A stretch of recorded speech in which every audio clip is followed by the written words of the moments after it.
and restaurant na ito sa Baras Rizal, kamangha-mangha ang pagningning sa gabi. Sariwa pa ang hangin galing Laguna de Bay habang tumatawid sa Bamboo Bridge. At eco-friendly rin daw sila. Kami po ay merong solar panel na siyang nagiging source of energy namin. Ang daan papasok at palabas ng restaurant na palilibutan ng mga higanteng puno ng mahogany. At kahit nga maliwanag na ang buwan, mag-enjoy pa rin sa pagpapapicture dito sa Malanami Island na lugar dito sa Baras Rizal. At kung mapagod ka't magutom, matakam sa menu na angat ang kulturang Rizalenyo. Tulad ng pritong dalag with balaw-balaw na binuro version ng Rizal. Ang inulang pori pinugot ay isa sa mga original dishes dito sa Baras. Hindi po kami gumagamit ng kahit na anumang MSG. Para siyang sinigang na nilagyan ng gata at may hipon. Sarap ng combination. Dessert with a twist ang turon with ice cream. Choco batirol. At kumikinang na blue ternate juice. The food is very, very good. Nakaka-relax yung ambience, ganyan. Tapos, chill-chill lang na kwentuhan, kain, ganun. Support local din ang isinusulong ng Pinoy Cafe na ito sa Antipolo na may stunning panoramic view. Ang bawat higop ng kape, laking tulong sa Filipino coffee farmers. We really get our coffee straight from the farmers from all over the Philippines. Tapos po, we take pride also with our mga desserts like yung alcalde suman namin na staple dito sa Antipolo, which is suman, kasoy, mangga. I never taste coffee like this from others, and as well as the ambience, the view. It's really good. May twist din ang kanilang Pinoy menu tulad ng sinigang na hiniwalay ang sabaw. Litaw ang Antipolo sa palitaw na may kasoy, mangga, gata at white chocolate mint. At suma na may mangga, kasoy, caramel at salted cream.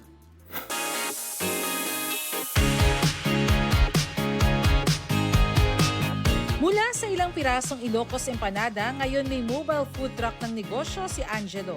Sa negosyo raw pinili ni Angelo ilaan ang perang naipon sa halip na ipagpagawa ng bahay. Kumpara sa mga permanenteng pwesto tulad sa mga mall, mas mura ang kanilang gastos sa pagpapatakbo ng food truck. Ang binabayar lang po namin dito, ma'am, yung parking lang. Maghapon na po yun, mga almost 100 pesos, ma'am, per day. Yun lang po. Pag magre-rent kami, ma'am, gaya nung bazaar namin, 2.5 per day. Sa mga food carts kagaya nito, na ibababa nila ang presyo ng almost half the price kumpara sa mga mall dahil wala silang binabayarang renta. Bukod po sa convenience siya kasi malapit po sa mga dormat school namin, yung price din po yung kinoconsider namin. Pangmasa talaga siya. Parang ang maganda doon yung part na pasok siya sa budget ng mga students. Kotse naman ang ginawang tindahan ng mobile coffee shop na ito.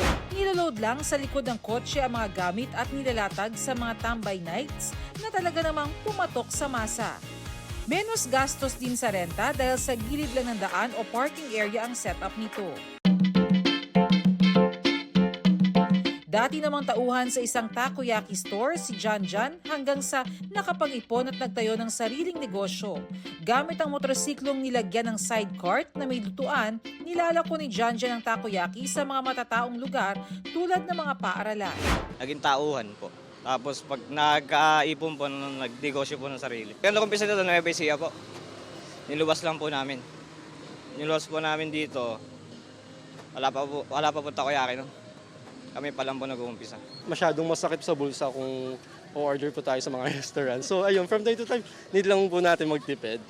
Payo ng mga mobile food cart owners sa mga nais pasukin ng ganitong negosyo. Tsatsagayin nyo lang ho talaga. Yung hindi naman lahat ibibigay sa inyo eh. Kumbaga, ikaw din yung gagawa ng swerte mo. Sipag lang po, tsaga. Kung maipit ka sa traffic at sumakit ang bulsa sa mahalang petrolyo, sabayan pa ng init ang ulo sa gitna ng matinding init, nakaka-bad vibes talaga.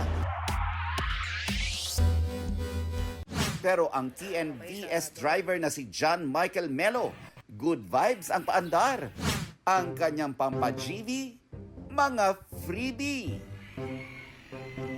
Nagugulat nga raw ang kanyang mga naisasakay at napapatanong. Ay, may tindahan ka kuya. Ay, sorry po ma'am, sir. Hindi po yung tindahan. Isa po yung freebies para sa inyo po. Yan, pasasalamat po po. Yun lagi ko po sinasabi.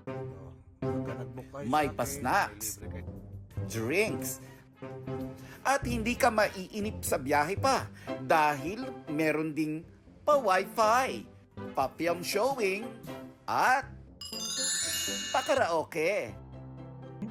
Alam mo naman sa ating Pilipinas, traffic talaga. So parang nagkaroon ako ng idea na parang ganyan na malibang sila. Kung mahilo, may gamot din dyan. Lahat ng ito, all in at all free. Talagang ang he went the extra mile. At ang kanyang good deed, puring-puri ng netizens. Sabi ni John Michael, ang lahat ng ito ay naging posible dahil na rin sa kanyang mga parokyano. Kamakailan lang, swerteng naibok ng inyong lingkod si Kuya Driver. Hindi ko naman po akalain. On the spot may sasakay kong isang newscaster. Pero indalo ko pa rin siya kasi yun po yung gawain ko po talaga. Kaya naman kuya, ang aming rating sa'yo, 5 out of 5.